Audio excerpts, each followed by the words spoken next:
Unity and diversity have been an issue for a very long time.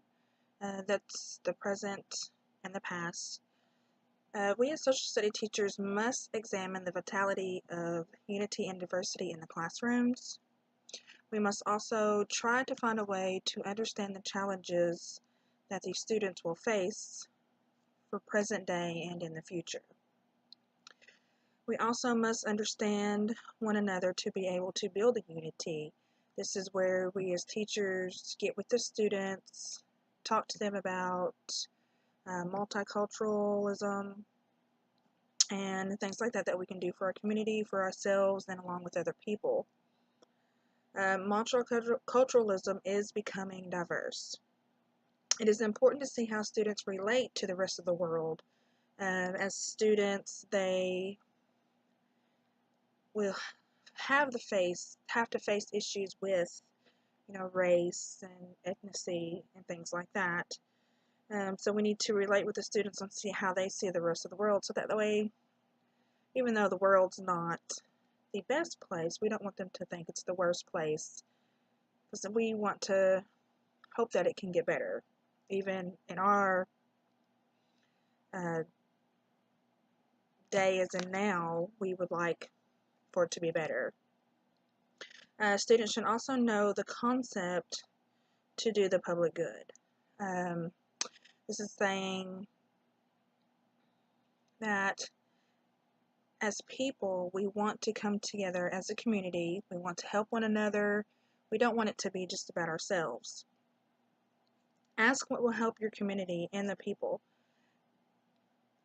In a social studies classroom, get together with your students, talk to them about what can you do as a community, what can you do to help. As one little girl mentioned, read books to the older people. There's many things that you can do. I know the school here, we send the little kids to go sing Christmas songs. Some of them draw Christmas cards for the nursing home, just things like that. Even though this is something that we need to teach our students, this is not always something that is done easily. It's not an easy task. It takes time, and it takes more than just one grade and one teacher to teach this concept to these students. Living in a diverse society can be hard, but students also need to learn and understand that not all cultures are the same. This could be with holidays, birthdays, all that stuff. We should help the students to appreciate one another and also the differences, and pretty much show them respect. It's okay that we don't believe in the same thing, or we don't like the same thing, we don't celebrate the same thing, but we can learn to teach them to be respectful. Students should also be able to be open in the classroom with their teachers, and that they know that it is okay to make mistakes. This is the learning process. This is the whole point of us being the teachers and them being the students, because this is where they are learning about the unity and the diversity of the world that they live in. Since diversity is becoming more apparent in our schools, we as teachers can help these students. Some of our students come from different places and cultures. Students should be valued as individuals. So, as I said before, it is okay, to be different or to believe in different um, holidays, or even the things that you eat, things that you wear, things like that. It is okay for students to be different than other students, and this is where we as teachers should teach the students to respect each other as individuals. We should also be careful as to what we teach and how we teach it as teachers, since we are in public school. We want to make sure not to offend the families or the students themselves. Um, but like I had mentioned, we want the students to respect each other and to understand each other as individuals.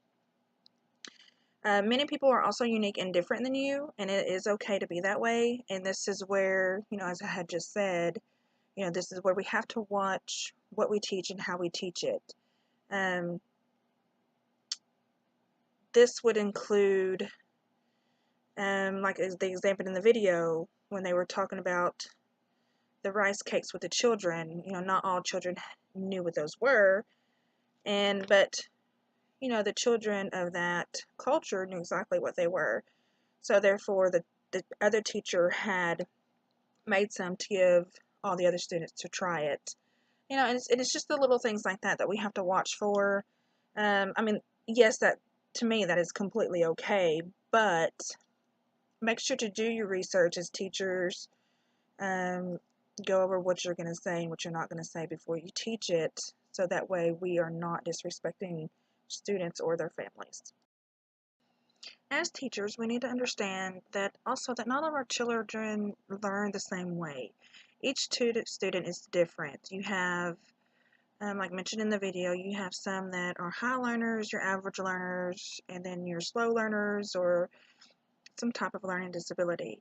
So therefore, even though you have your curriculum for your subject or whatever it is that you are teaching, we need to learn to modify that so that way all of the students are getting what they need and can learn the best that they can. So there's going to be a different range of academic abilities in the classroom.